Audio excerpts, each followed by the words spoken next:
Life is full of storms, unexpected trials, tribulations, and difficulties that challenge our faith and push us beyond our comfort zones. These storms can be emotional, spiritual, physical, or financial.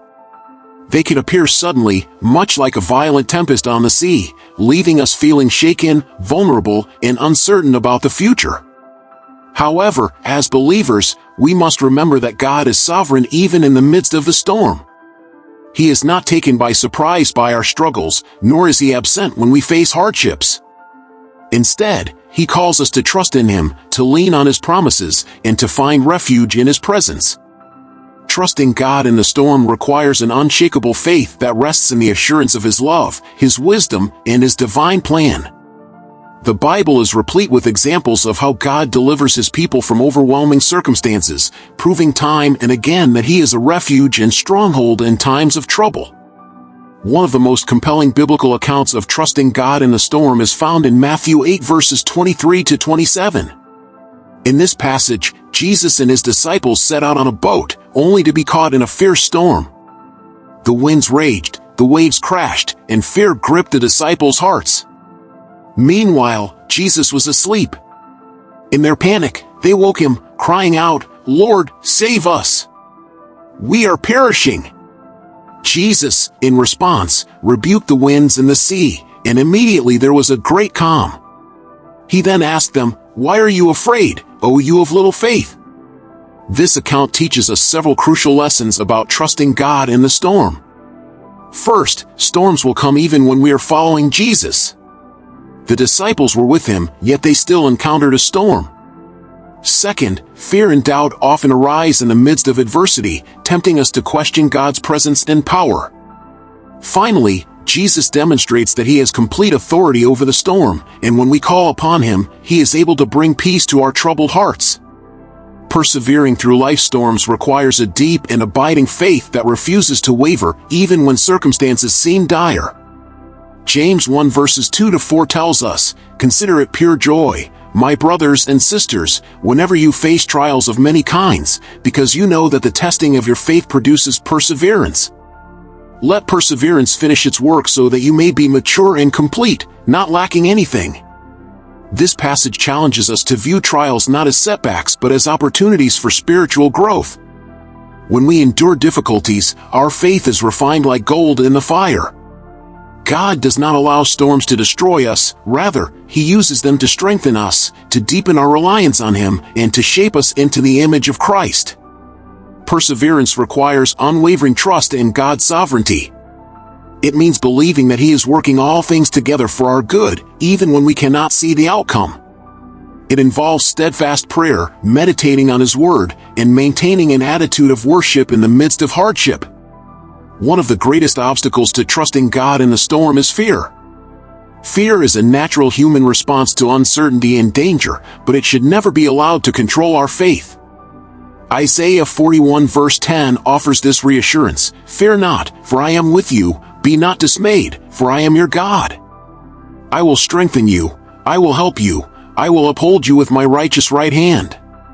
This verse is a powerful reminder that God's presence is with us in every trial. Fear tells us that we are alone, that the storm is greater than our strength, and that there is no way out. But faith tells us that God is greater than the storm, that he walks with us through the fire, and that he will never leave nor forsake us. When fear threatens to overtake us, we must choose to stand on the promises of God. We must declare his word over our lives and refuse to let doubt take root in our hearts. Surrendering control is another essential aspect of trusting God in the storm. As human beings, we often want to fix problems ourselves, to take matters into our own hands, and to rely on our own understanding. However, Proverbs 3 verses 5 to 6 instructs us, "Trust in the Lord with all your heart and lean not on your own understanding. In all your ways submit to him, and he will make your path straight." Surrendering to God means acknowledging that we do not have all the answers, but he does. It means laying our burdens at his feet and allowing him to guide us through the storm. It requires humility, patience, and the willingness to let go of our need for control. When we release our struggles to God, we experience His peace, a peace that surpasses all understanding, guarding our hearts and minds in Christ Jesus. Philippians 4 verses 6 to 7. Worship and prayer are powerful weapons in the midst of life storms. Paul and Silas provide a profound example of this in Acts 16 verses 25 to 26.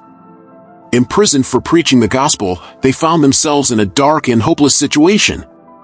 But instead of despairing, they chose to pray and sing hymns to God. Their worship shook the very foundations of the prison, leading to their miraculous deliverance. This teaches us that worship shifts our focus from our problems to God's greatness. It reminds us of His faithfulness, His power, and His ability to turn any situation around. When we lift our voices in praise, even in the midst of trials, we declare our trust in God's ability to bring us through. Prayer keeps us connected to Him, allowing us to pour out our hearts and receive His strength in return. It is important to remember that no storm lasts forever. Just as natural storms pass, so too do the trials we face. Ecclesiastes 3 verse 1 reminds us, "To everything there is a season, and a time for every purpose under heaven." This means that our struggles have an appointed time to end. While we wait for God's deliverance, we must remain steadfast in faith. Galatians 6 verse 9 encourages us not to grow weary in doing good, for in due season, we will reap if we do not give up. Endurance in the storm produces character, deepens our faith, and prepares us for greater blessings ahead. When we trust in God's timing, we can rest assured that He is working behind the scenes, orchestrating everything for our good. Furthermore, storms teach us the invaluable lesson of dependence on God.